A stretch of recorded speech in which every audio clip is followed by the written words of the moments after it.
Item ಯಾವುದೇ ಇರಲಿ try ಮಾಡಿ ಆಚಿ ಚಿಕನ್ ಮಸಾಲಾ. ಆಂಗ್ಲರ ವಿರುದ್ಧ ನಡೆದಂತ ಎರಡನೇ ಟಿ20 ಪಂದ್ಯವನ್ನ ಶ್ರೇಯಸ್ ಅಯ್ಯರ್ ನೇತೃತ್ವದ ಪಡೆ ಸೋತಿದೆ. ಅಂತಾರಾಷ್ಟ್ರೀಯ ಕ್ರಿಕೆಟ್ಗೆ ಪದಾರ್ಪಣೆ ಮಾಡಿರುವಂತಹ ವೈಭವ್ ಸೂರ್ಯವಂಶಿ ಸಚಿನ್ ದಾಖಲೆಯನ್ನೇ ಮುರಿದಿದ್ದಾರೆ. ಅತ್ತ ಶಿವಣ್ಣಗೆ ಸರ್ಪ್ರೈಸ್ ಕೊಡೋದಕ್ಕೆ ಎ ಫಾರ್ ಆನಂದ್ ಚಿತ್ರತಂಡ ಸಿದ್ಧತೆಯನ್ನು ನಡೆಸಿದೆ. ಈ ಸುದ್ದಿಗಳನ್ನು ನೋಡೋಣ ಕ್ರೀಡೆ ಸಿನಿಮಾ ನ್ಯೂಸ್ ಟಾಪ್ನಲ್ಲಿ.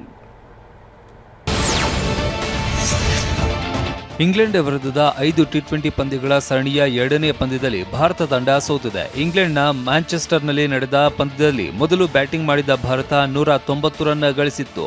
ಇಂಗ್ಲೆಂಡ್ 19ನೇ ಓವರ್ನಲ್ಲಿ 191 ರನ್ ಚೇಸ್ ಮಾಡಿ ಗೆದ್ದಿದೆ.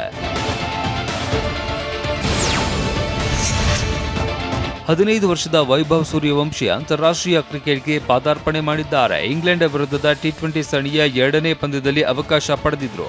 ಈ ಮೂಲಕ ಭಾರತದ ಪರ ಪಾದಾರ್ಪಣೆ ಮಾಡಿದ ಅತಿ ಕಿರಿಯ ವಯಸ್ಸಿನ ಆಟಗಾರ ಎನಿಸಿಕೊಂಡಿದ್ದಾರೆ. ಆ ಮೂಲಕ ಕ್ರಿಕೆಟ್ ದಿಗ್ಗಜ ಸಚಿನ್ ತೆಂಡೂಲ್ಕರ್ ದಾಖಲೆ ಮುರಿದಿದ್ದಾರೆ.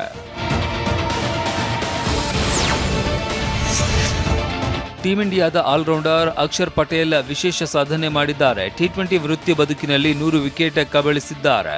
ಇಂಗ್ಲೆಂಡ್ನ ಹ್ಯಾರಿ ಬ್ರೂಕ್ ವಿಕೆಟ್ ಕಬಳಿಸುವ ಮೂಲಕ ಈ 100ರ ಸಾಧನೆ ತಮ್ಮದಾಗಿಸಿಕೊಂಡಿದ್ದಾರೆ. ಫಿಫಾ ವಿಶ್ವಕಪ್ 2026ರ 32ನೇ ಸುತ್ತಿನ ಅಂತಿಮ ಪಂದ್ಯಗಳು ಮುಕ್ತಾಯಗೊಂಡಿವೆ. ಜುಲೈ 4ರ ಫಿಫಾ ಫುಟ್ಬಾಲ್ ವಿಶ್ವಕಪ್ ಪಂದ್ಯದಲ್ಲಿ 3 ಗೋಲ್ ಸಿಡಿಸಿ ಅರ್ಜೆಂಟೀನಾ ತಂಡ ಕೇಪ್ ವರ್ಡೆ ವಿರುದ್ಧ ಗೆದ್ದಿದೆ. ಇನ್ನು ಘಾನಾ ವಿರುದ್ಧ ಕೊಲಂಬಿಯಾ 1 ಗೋಲ್ ಗಳಿಸಿ ಜಯ ಗಳಿಸಿದ್ದು, ಆಸ್ಟ್ರೇಲಿಯಾ ವಿರುದ್ಧ 1 ಗೋಲ್ ಸಿಡಿಸಿದ ಈಜಿಪ್ಟ್ ತಂಡ 4 ಪೆನಾಲ್ಟಿ ಅಂಕ ಪಡೆಯುವ ಮೂಲಕ ಗೆದ್ದಿದೆ.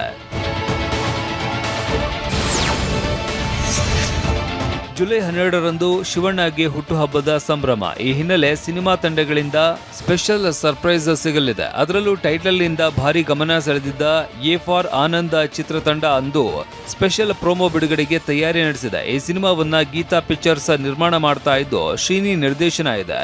ಶಿವಣ್ಣ ಶ್ರೀನಿ ಕಾಂಬಿನೇಷನ್ನ ಘೋಸ್ಟ್ ಸಿನಿಮಾ ಗಲ್ಲಾಪೆಟ್ಟಿಗೆಯಲ್ಲಿ ಯಶಸ್ಸು ಗಳಿಸಿತ್ತು. ಇದೀಗ ಎ ಫಾರ್ ಆನಂದ್ ಸಿನಿಮಾ ಬಗ್ಗೆನೂ ಭಾರಿ ನಿರೀಕ್ಷೆ ಇದೆ.